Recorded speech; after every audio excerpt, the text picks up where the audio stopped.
right. Hello, you guys. This is not going to be long. This was sort of an unplanned live, but I just wanted to come back because I found out some information and I wanted to talk to you guys about it. And also, I wanted to just discuss, I don't know, just discuss some thoughts I had. I thought about just doing this on my Patreon, but I felt just based on kind of the climate here on YouTube and some of the things I've heard said that I wanted to address these things here. As you come in, can you guys thumbs up since I didn't announce this, just to get some people in the room? I want to talk about our Black women trash and our general dysfunction. And I want to use the McDonald's situation as a starting point. I talked about what I thought about the situation on my Patreon. I'm not going to get into my feelings on the McDonald's situation here. But what I do want to do is I want to talk about the two Black women that were assaulted at McDonald's, what kind of women they really are, because now we have more details about them. I know a lot of people just thought, I think a lot of people just thought there was one girl. There were really two girls that were assaulted. Just both assaults weren't on camera. I think they thought she was kind of hood and ghetto. I heard a lot of stuff, and it got me and I heard a lot of things, not just about the girls, but also about a lot of our men expressed fear of stepping up in those types of situations, fear for their freedom. And this kind of like pushes into my cognitive liberation series and social revolution series, where I talk about what stops people from pushing back against wrongful authority. So I don't know. I just kind of want to have a brief discussion with you guys and get into it. So let's start at the beginning. Let's start with the starting point. I want to just share a couple things about the young ladies that were assaulted at McDonald's. I thought about starting to make a list of people like this Michael Goolsby guy, so that we could have a list, like Santa, have our list and check it twice, so that we can keep track.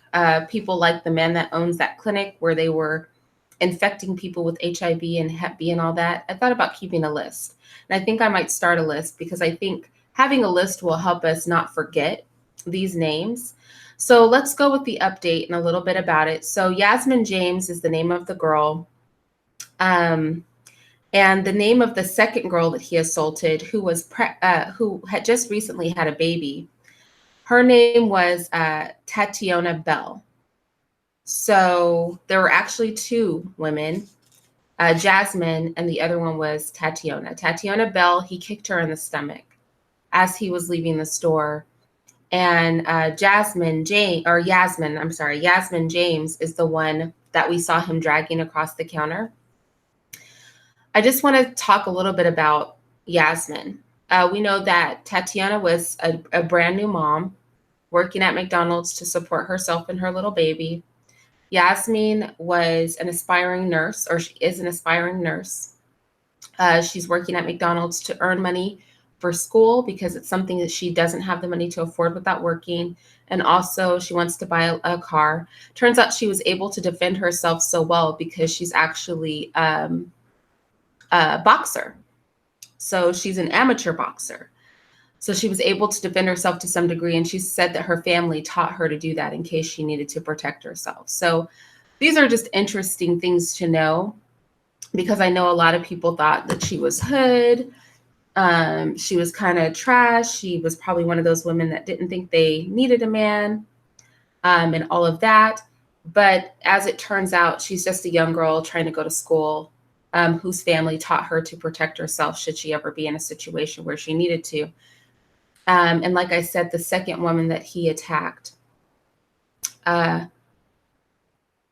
is a new mother, the one he kicked in the stomach. Her name is Tatiana Bell.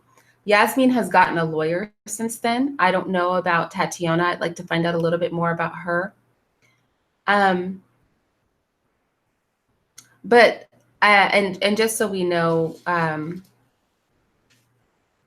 Michael Rainer Goolsby is Yasmin's attorney. The man that arrested her, because a lot of people were caping for him and saying, well, what kind of Black woman was she?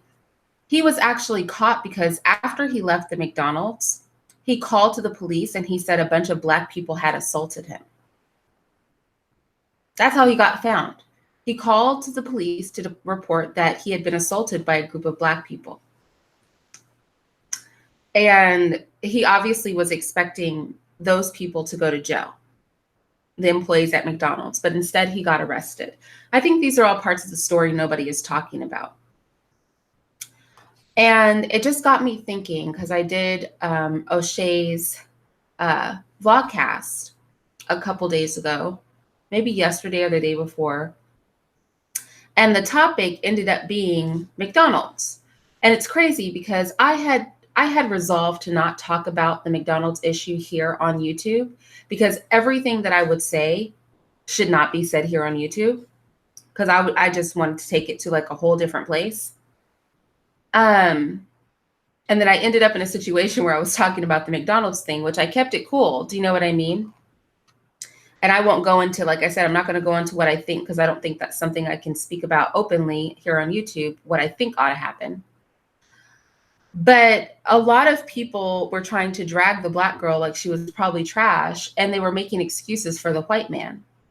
Well, I just want to be clear that this white man, again, was caught because after he kicked a young Black woman, Tatiana,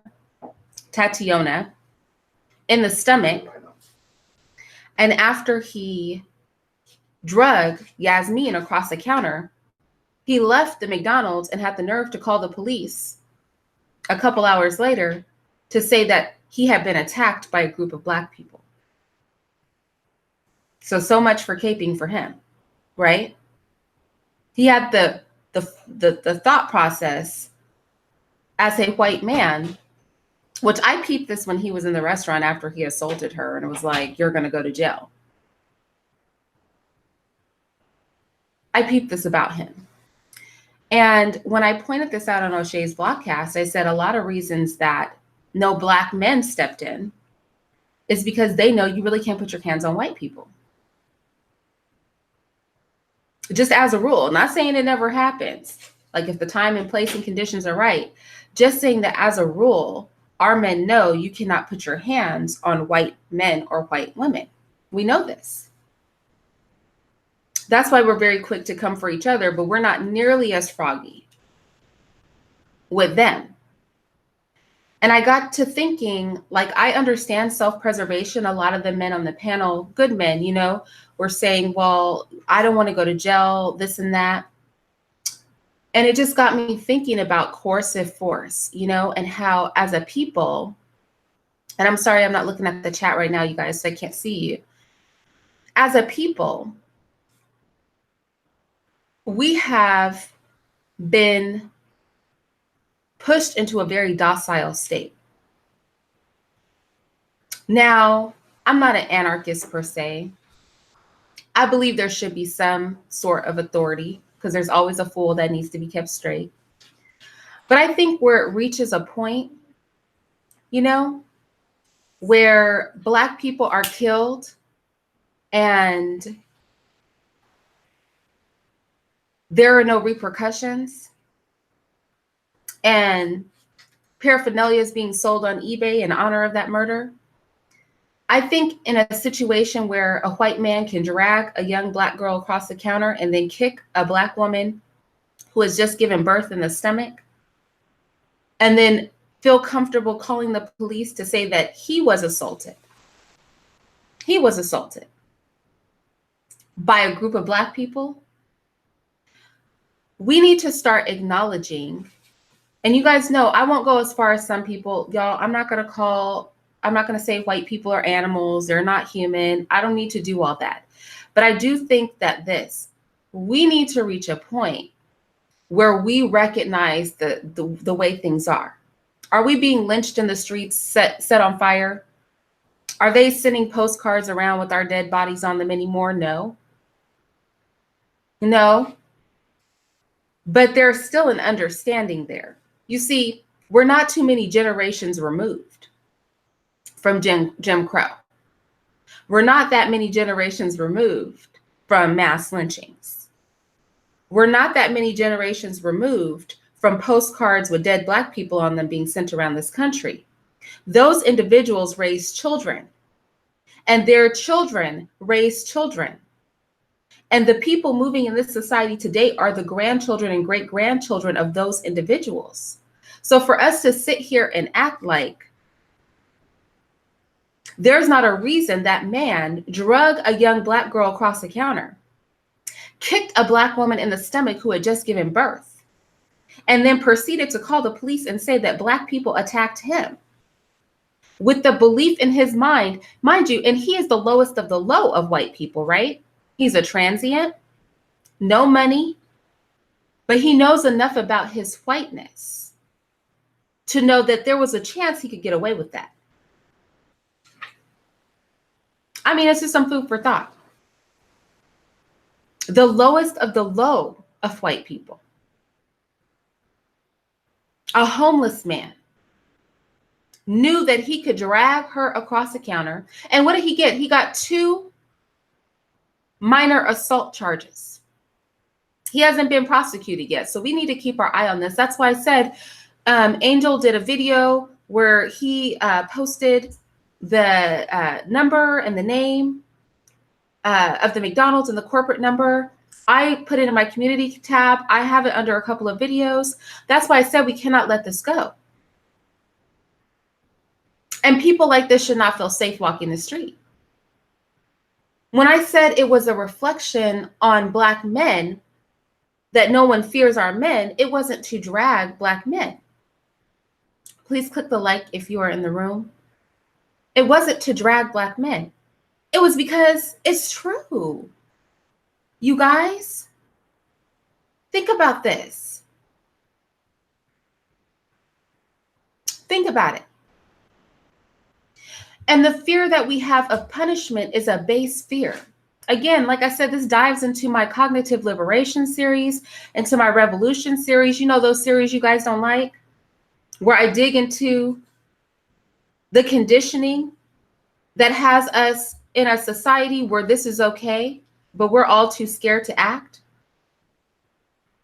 Like I was saying on O'Shea's, you didn't have to beat the man into the dirt. People start pulling out cameras, restrain him. Like I said, when those 7 officers were attacking that woman and her baby, you don't have to beat them down, restrain them and let that woman go free. See, there's a middle ground between all out war and absolute and utter passive resistance to zero resistance. You know, there's a middle ground there that we want to just ignore. That's the I could beat you down, but what I'm going to do is just show you this is not acceptable run. That's the I'm going to press and restrain when the lines are overstepped, but we're not going to beat you bloody run. We don't have to just do nothing. And when I hear people, and so many people said this, that they were afraid of going to jail, that they would be afraid of interfering in the justice of our own people because they were afraid of the consequences. I ask you, why are you afraid? Why are you comfortable living in a system where fear is how you operate? You know it's not right. You know something should be done, but you won't move because of fear. And I'm not saying fear is a healthy thing, but I'm just saying you're comfortable in that life where you can see something egregious, but you cannot act because you are afraid that the powers that be, who are the same powers inflicting the oppression, are the same powers that could put you behind bars, and we're all just going to let this slide. You have homeless white men knowing it's okay to drag Black women across counters and kick women in the stomach. He knows it's okay enough to call the police himself.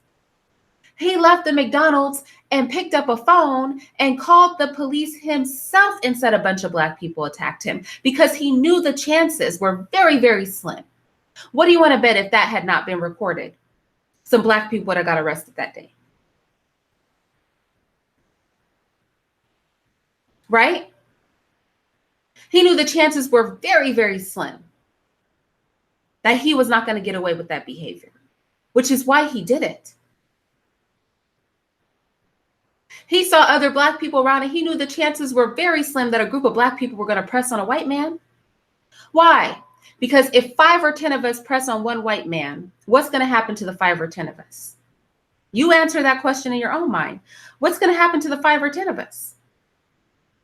One white man goes crazy, 5 or 10 of us press on him. Who's going to jail, y'all? You tell me, who's going to jail? You know this. You know this. How are you comfortable with that? You tell me, how are you comfortable with that? I was really sitting here and I didn't plan to do a live. You guys can see I am not dressed. I am not anything to be holding a conversation with you. But I just was sitting here pondering that. And I was pondering how we are so afraid of punishment that I heard people making excuses as to why this Black woman shouldn't have been protected. But it turns out this little Black girl is working to be a nurse. It turns out this little Black girl only knew how to fight back because her family taught her that the day would come that she would have to fight back. And she had been doing little amateur boxing, and her little tiny hands just had some moves that she had learned. It turns out that this white man went and kicked another Black woman in the stomach on his way out the door, one who had just given birth.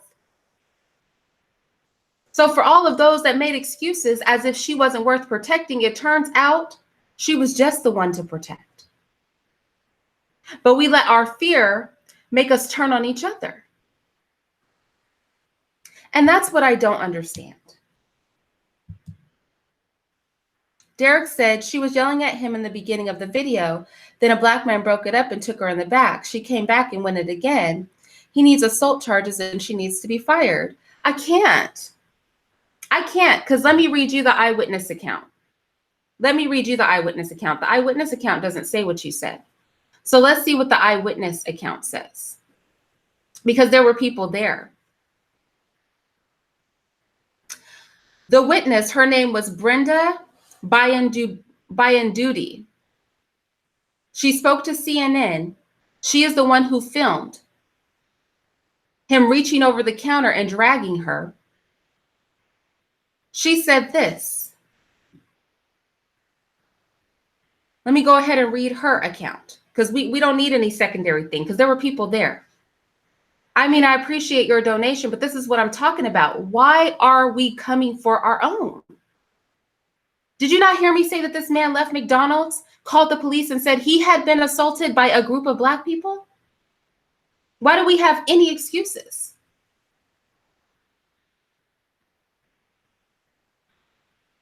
This is what the eyewitness said. Recalling the incident, it was said that Taylor grew enraged and started cursing at the young woman over the restaurant's policy requiring customers to request plastic straws at the front because they couldn't leave the straws out. The young lady tried to diffuse the situation, which is when he grabbed her by the collar. The young lady says he started flipping out and cursing me out. She said, "You're being rude. Can you calm down?" But he just kept cursing her out. She has a swollen thigh, back pains, and I understand her having a swollen thigh because he grabbed her and he dragged her over the counter. So you know her legs got drugged too. She has a swollen thigh and back pains. She doesn't have health insurance, so she won't go to the doctor because she can't afford the bill. I don't care what she said to him. His behavior was completely uncalled for. I don't care what she said to him. A reckless mouth doesn't allow you to put your hands on people. We have to stop finding reasons why this young woman shouldn't have been protected.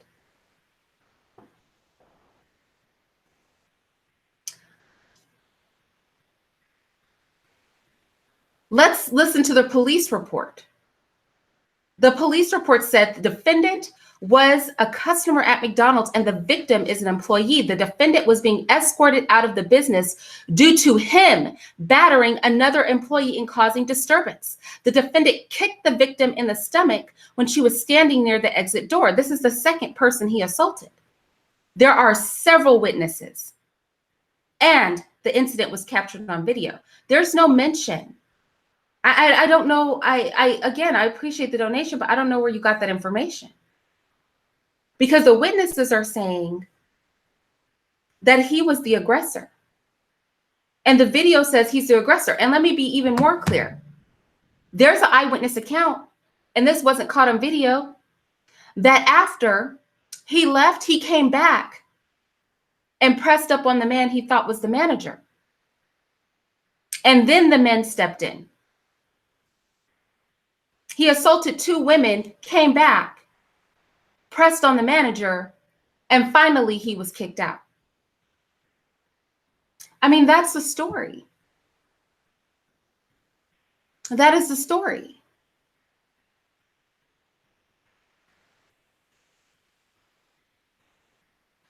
I saw the video too, Derek.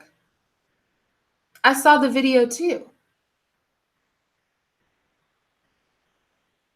I saw it too. Snap Turtle said, Derek, he was disrespectful. He put his hands on her. Stop blaming the victim. This is what I'm talking about too. And this is what I said, our pathology. That's why I titled this Our Pathology. What is wrong with us as a people?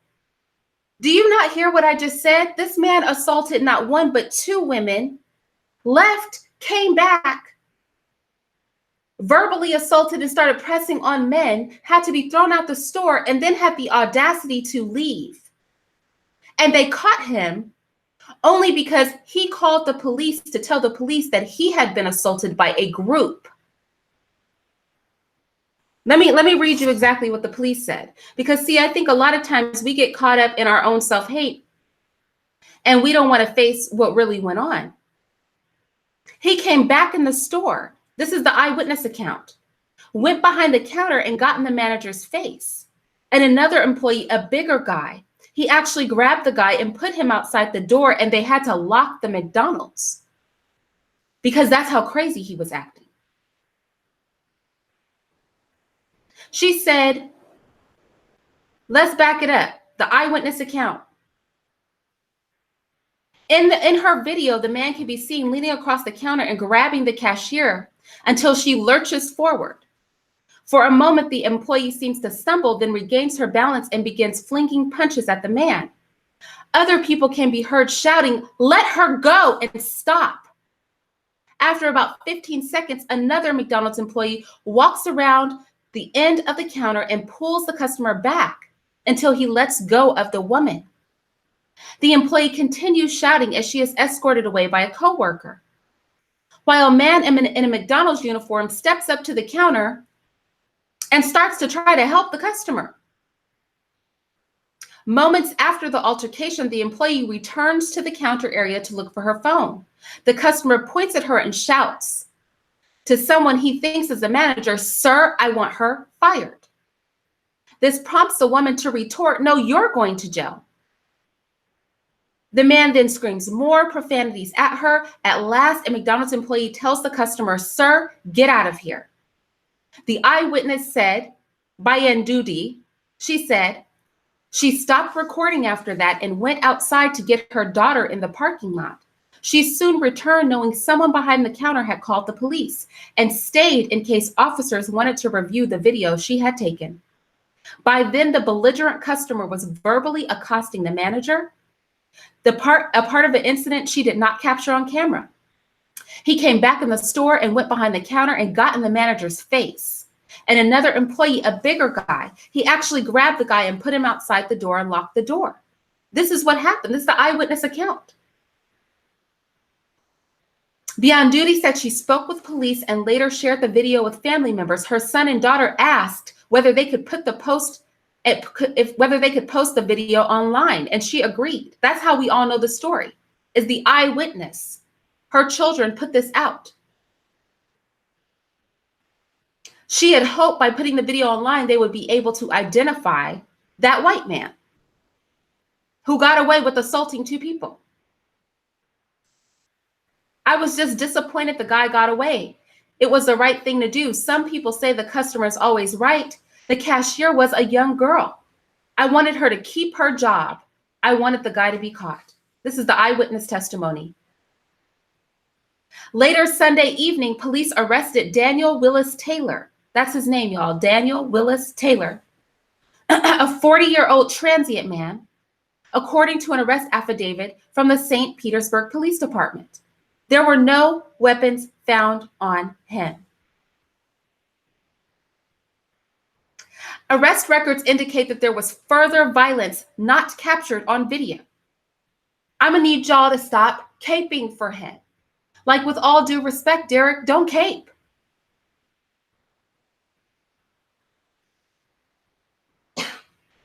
The victim he kicked in the stomach was complaining of pain. She had just given birth to a baby, a second Black woman that he assaulted. He kicked her in the stomach while she was standing near an exit. But look how they caught him. Look how they caught him.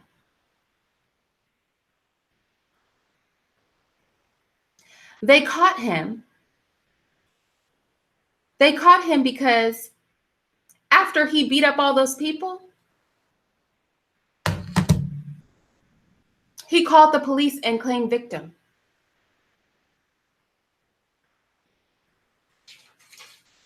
After he beat up all those people, he called the police and declared himself the victim. And that's how they caught him, is that he called the police and said a group of Black people had assaulted him. Assaulted him, where he attacked 2 Black women and was so violent they had to lock everybody inside the McDonald's after they managed to get him out. How can we have any excuses for that? But again, here's my thing. I want to think, I just want each person to look inside themselves, y'all. I'm not going to stay here long. I just want you each to look in yourself. And I need us as a people to ask ourselves, why is the lowest of the lowest white person somewhere in their mind? Again, I'm not going to say, oh, white people are bad, da, da, da. I'm not going to say that, but I'm going to say this. The lowest of the lowest white person, a transient, a person with no home, no money, but has his whiteness intact. How does he know that he can walk into a store, physically drag a young Black woman over a counter, kick another Black woman who just gave birth to a baby in the stomach, leave? How does he know that it's safe for him to call the police and say that Black people attacked him? You know, this would be a whole different story. If he was a Black man, he would have been shot. He would be dead right now. We'd be talking about the stupid Black man who dragged a white woman across the counter and kicked another white woman in the stomach. They would have shot him because, you know, they shoot our men if they put their hands up. So imagine if they had a reason to shoot one. Why is it that we are so comfortable living in a society where the dominant group is so powerful that even the lowest of them, even the poor, homeless ones, know that they have that sort of advantage? And then when some of our men talk, and you guys know I'm a traditionalist, which is why I say our men, right? When some of our men talk, their fear is that in the belligerence and inappropriate behavior of this white man, should they step in, they could actually go to jail. That is their fear. Do we want to live in a society where the dominant parties have so much control that the lowest of the low will attack your women? Isn't there a white man running free right now who murdered a little black girl? They will attack your women. They will attack your children. They will kick the wombs of your women who have just given birth and then claim victim. And we have men, not all, but we definitely have some, because I was talking to them a day or two ago on O'Shea's panel, whose fear is that if they were to step into that situation, they would be arrested and go to jail. Why are we comfortable? I just want to know, why are we comfortable in this situation?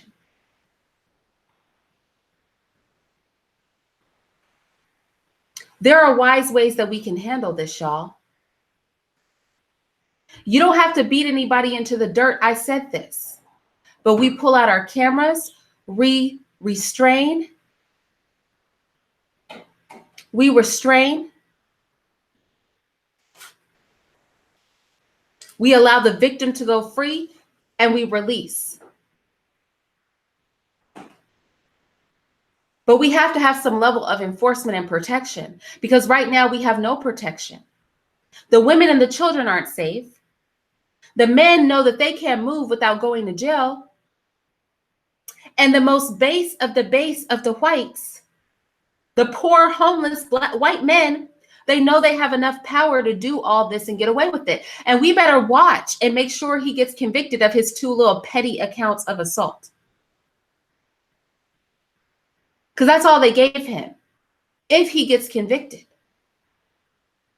If he is convicted and there is any sort of charge. They could have got him for so much more: disturbing the peace, harassment, intimidation. I'm sure, I don't know all the laws. I'm sure they could have threw the book at him, but they gave him 2 petty accounts of assault. Those are the police's words, not mine.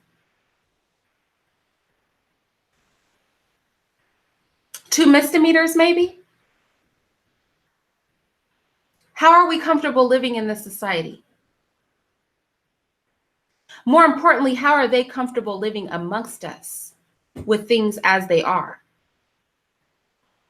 Everybody should be tight. I'm tight, they should be tight too. This should be an uncomfortable situation. Somebody better give. Snap Turtle said, you had some black dude on talking about we live in a post-racial society. Simone, yeah.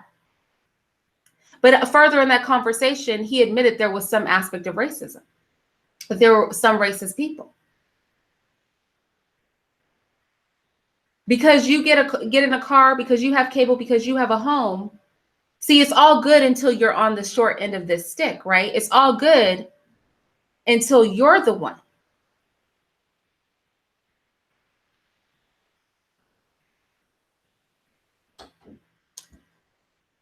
If a black man beat up the black girl, she sued McDonald's for $2 million. How would she have to give him and his family while he fights in court? Nothing.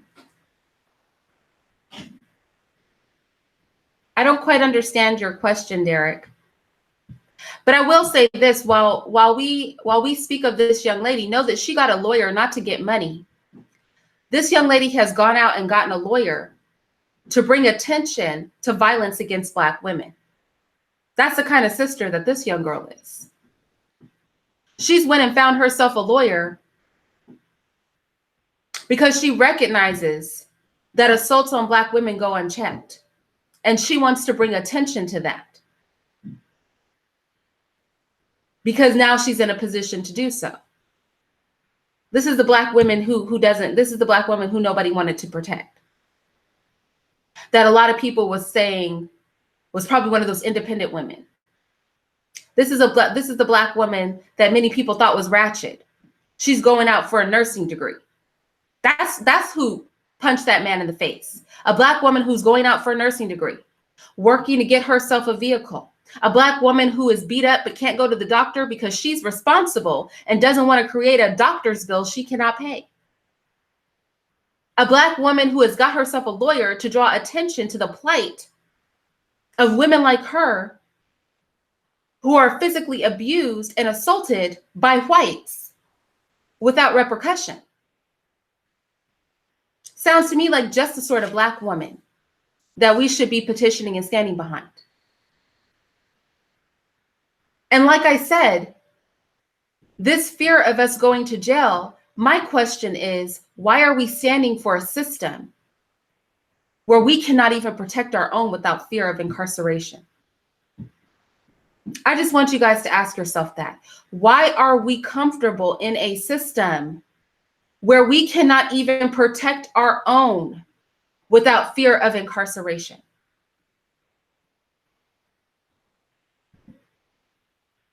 Just think about that. We cannot protect our own.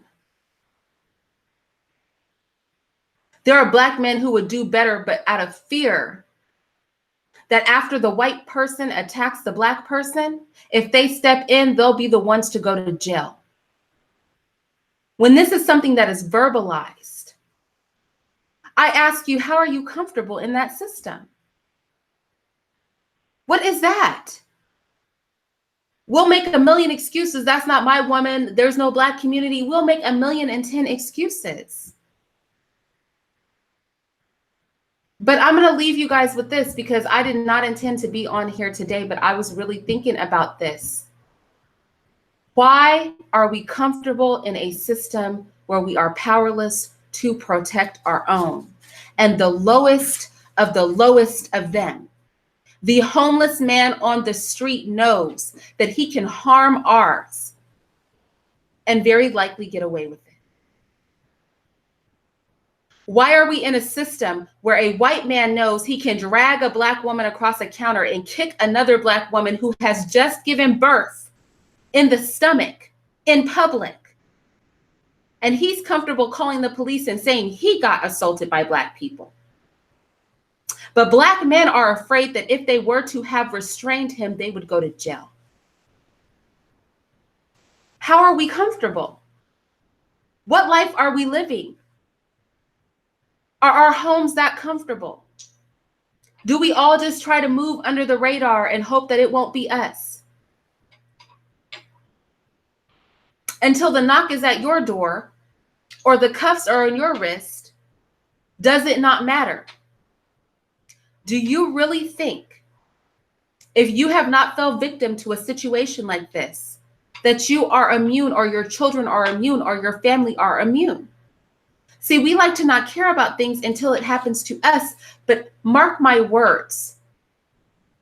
When he called the police, he said a group of Black people attacked me. Black people. Because that is what we are. We are a group of Black people to everyone else. And that girl's plight is your plight. That poor little baby who is dead, her plight is your plight. Zimmerman's cockiness is our plight. It is a joint thing, because as they are drugged and treated like crap and dirt, that means that me as a Black woman, when I walk out, I will be treated the same because of this. And so will you. Make no mistake. So we can pretend like it doesn't qualify for us until it qualifies for us. But I'm going to tell you something, this is not going to wipe off. And when he called, he said a group of Black people attacked me.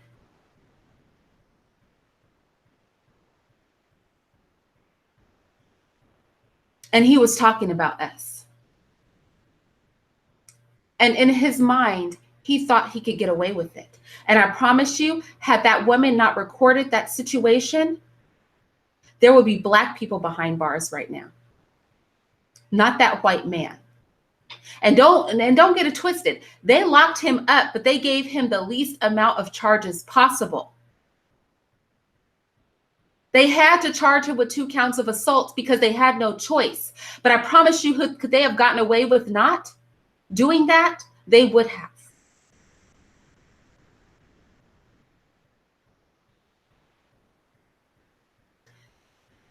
The number for McDonald's corporate is in my community tab, as well as the store. Angel Ramirez Jordan did the work to get those numbers. Press on them. Let me give you guys the name of this man again, because we need to start making lists, y'all. We can't with this life. Like these people just walking around in the world. His name is Daniel Willis Taylor. He's 40 years old. He's from St. Petersburg, Florida. He's in jail right now. We need to mark his face and his name. He should feel tight everywhere he goes. He should feel tight in jail. He should feel pressed when he goes out on the street.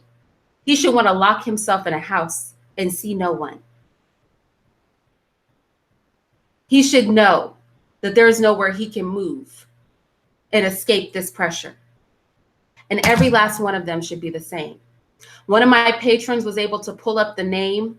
Let me give you the name for the owner of that clinic where they were using dirty needles and shoving it in Black people, giving them HIV and Hep B and Hep C in unsanitary conditions. Let me give you his name. I have to do a little bit more work to get a picture of this man and an address, but I'm telling you, we need to be making a list. I'm starting a list. Y'all think I'm playing. This is not a joke. And I'm still doing that petition to shut down World Star Hip Hop. We need to stop playing games with this mess. Be looking out. Be ready to sign the petition. Any person that attacks us, any entity that wants to use us for entertainment like we are clowns, like World Star, we need to come for them. And I'm gonna find out who owns World Star too, whose site that is. If you guys know, put it in the comment box, and we're gonna press them too. See, people need to know. They need to know. They need to be very uncomfortable crossing us. You know how you're uncomfortable crossing white people? We need some people to feel uncomfortable crossing us, because right now everybody's just too comfortable in this world. Everybody's too comfortable. You know how you'll stop and skip a beat if a white man in a suit in the middle of the street is berating you? You're not just gonna punch him in the face. A lot of y'all are afraid to go to jail. You know how that white woman was bold and sat up there and didn't want to let that Black man in her house? You know how that white woman walked in and shot that brother dead? And the police department was protecting her? You know how George Zimmerman thinks it's cute to be on eBay selling stuff? You know how this white man drug a Black woman across the counter at McDonald's, kicked another Black woman who had just given birth in the stomach, and then had the audacity to call the police and say Black people assaulted him? And nobody would put their hands on him for fear of going to jail themselves. You know how we feel confined because of their power? We need some people to start feeling confined because of us. I'm telling you, I'm making a list. Let me give you the name to the owner of this hospital. Thanks to my patron who found this. He put in the work for this. So let me go ahead and give you his name. Hold on.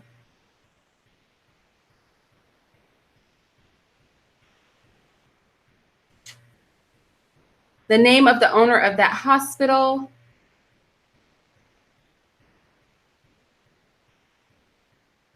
is Jan Moshe. And there's another name here too. I need a picture of Jan Moshe. This is that hospital, if you guys didn't see it, that I was talking about the other day with Black Male Talk, where they were using dirty needles and rusted equipment and exposed almost 4,000 people. to HIV, hepatitis B, and hepatitis C.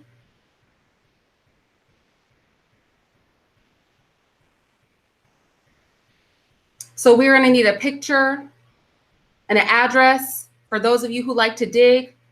For Jan Moshe, this person is being sued in Bergen County. For those of you who know how to dig in public records, we could probably get a lot of information from the public record.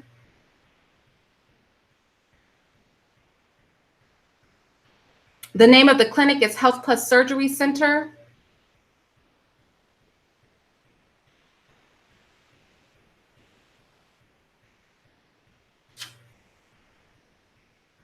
We should be able to find some records with the New Jersey Department of Health because they violated them, but they kept let them ticking. They kept letting them go. We should even be looking for the person who did the inspection. The person who did the inspection on the facility and allowed that facility to open back up. Who was the officer that did the inspection? We need to be looking for this and making a list. A list. People should know that we have no chill in these situations.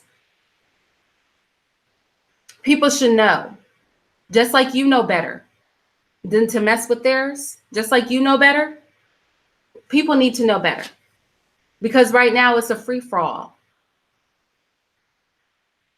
It's a free-for-all on us. We let too many people get away with too many things. So please help me do the work.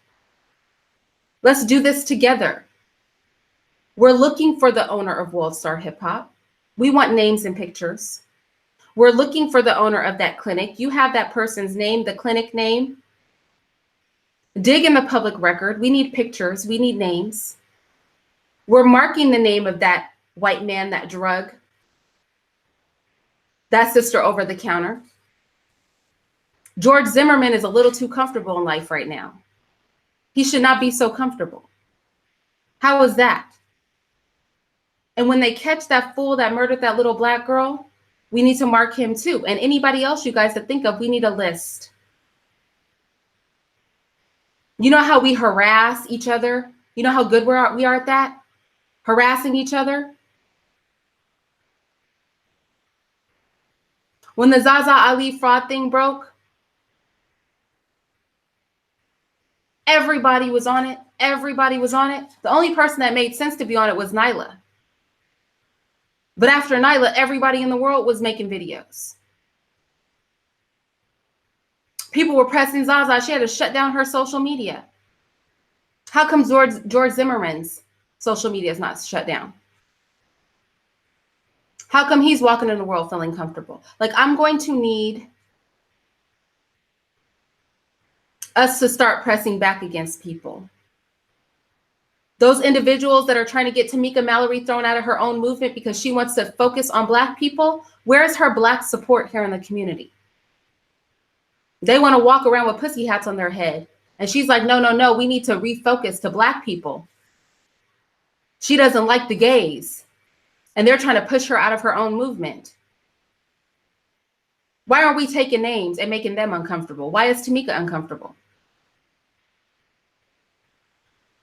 We have to start asking ourselves these kind of questions. If you have to feel uncomfortable and I have to feel uncomfortable as Black people to know we cannot cross white people, we're not about to be cussing them out and hitting on them and pulling out guns on them the way we do to each other, then I'm going to need them to be uncomfortable doing the same stuff to us. There are a lot of ways to skin this cat. So all this vitriol, caping, all this stuff we like to do for them,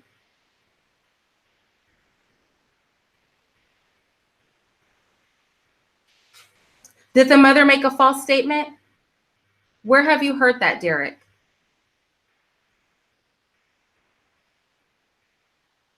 Where have you heard it? And if he was Black, you know what they say, all skin folk aren't kinfolk. So you've made no point, Derek. If he was Black, he needs to be pressed too. And I've said this in previous videos. When we do have a traitor amongst us, Jesse Lee Peterson. They need to know we're not to be crossed too. Because a white person dipped in chocolate is still a white person.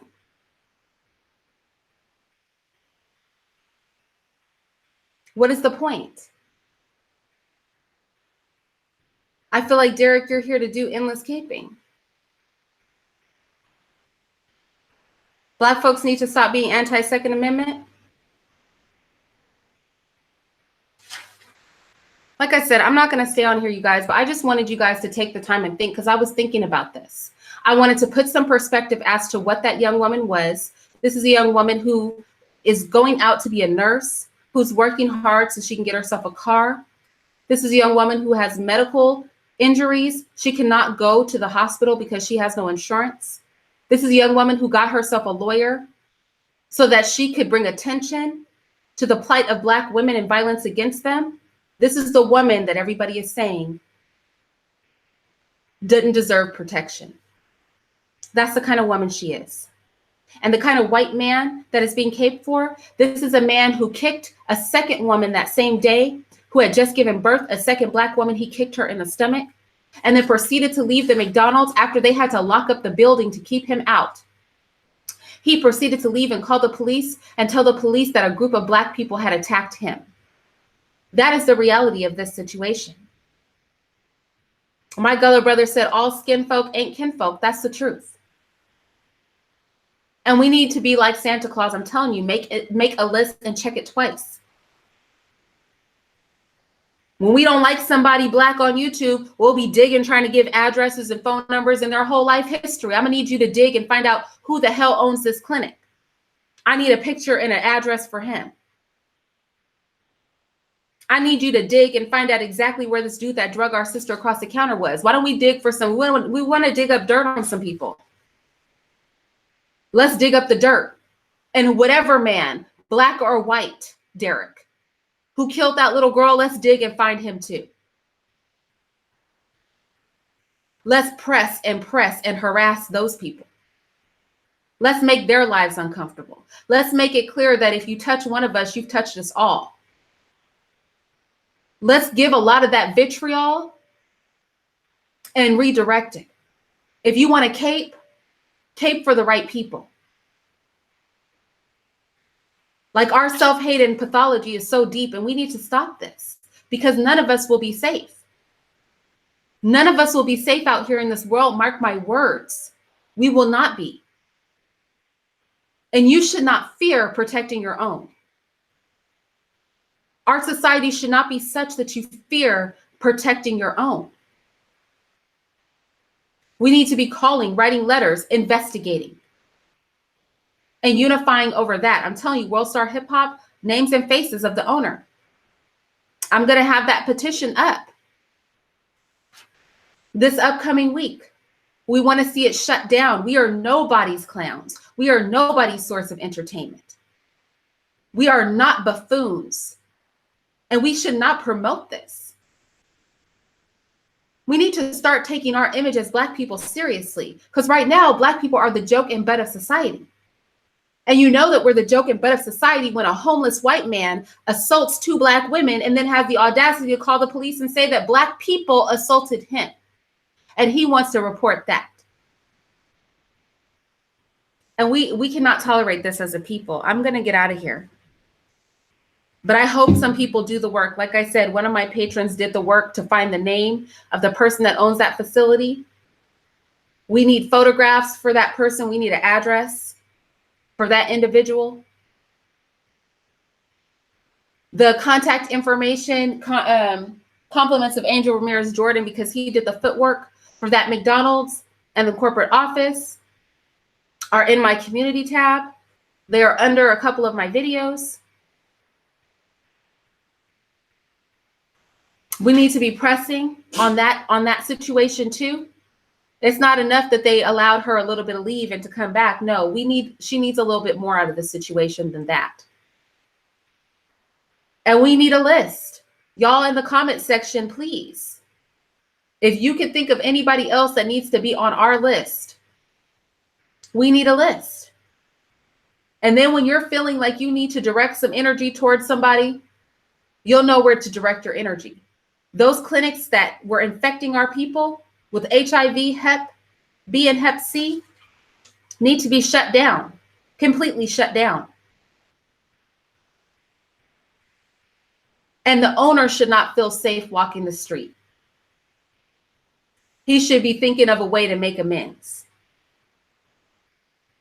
Too many people are getting away with too many things. But see, we don't get away with crap. Let us do something. Black people aren't going to get away with anything.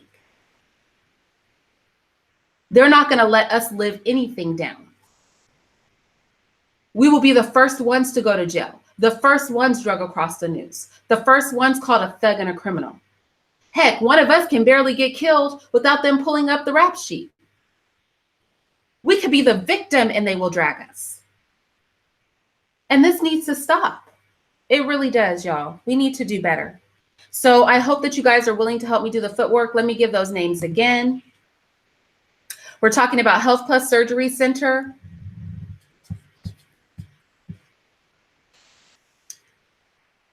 Health Plus Surgery Center. We're looking for the person that did the investigation on the center from the New Jersey Department of Health. We want to get in Saddlebrook. We want to get down to why it was they allowed that center to open. We're going to need names and photos, people. Names and photos. The owner, Jan Moshe, is a real estate developer.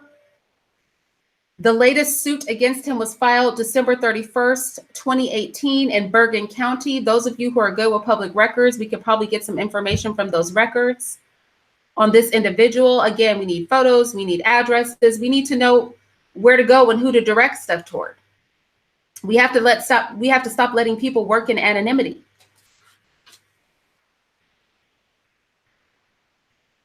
Michael Epstein, he's an attorney based in Rochelle Park,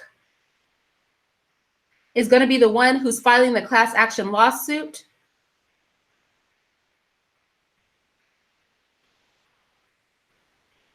When we talk about this individual who drugged these young ladies, let's get names on them. We already have the name and the photo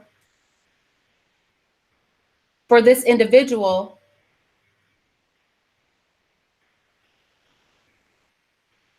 But let me give it again for those of you who don't know it. His name is Daniel Willis Taylor. He's 40 years old. He was arrested by the St. Petersburg Police Department.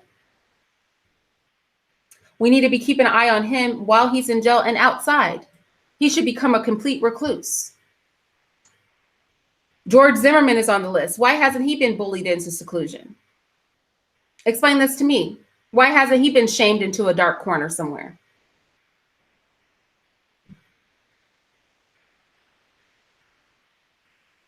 We're looking for the owners of World Star Hip Hop photos, pictures, and that petition will be up over the next week because we're nobody's clowns.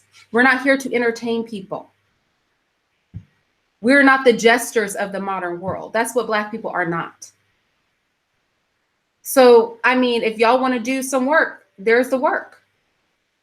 Again, thanks to my patron who came up with the name of the owner of that clinic. Now we need photos and addresses. So let's work together and to do this, to get this done.